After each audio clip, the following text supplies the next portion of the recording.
Maharashtra today 24 news सत्य परिस्थितीचा सविस्तर आढावा।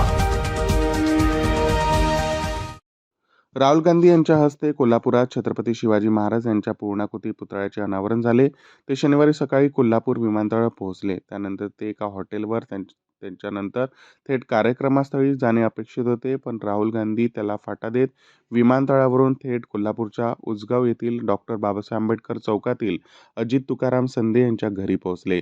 अजित संधे हे एका टेम्पो चालक आहेत। साधारण काँग्रेस कार्यकर्ते म्हणून त्यांची ओळख आहे। राहुल गांधी जवळपास अर्धा तास त्यांच्या घरी थांबले। तिथे त्यांनी संधे कुटुंबियांसोबत सकाळचा नाश्ता घेतला। यावेळी त्यांनी त्यांच्याशी मनमोकळ्या गप्पाही मारल्या।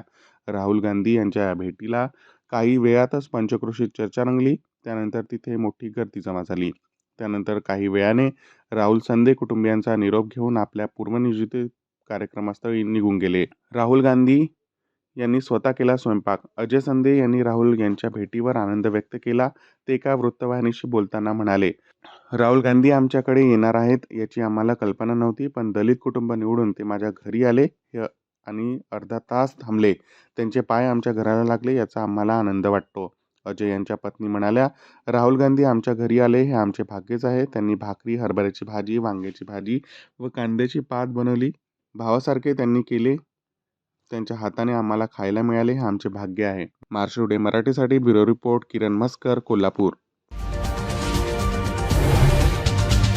आजच महाराष्ट्र टुडे 24 न्यूजला सबस्क्राईब करा आणि सत्य परिस्थितीचा सविस्तर आढावा पहा।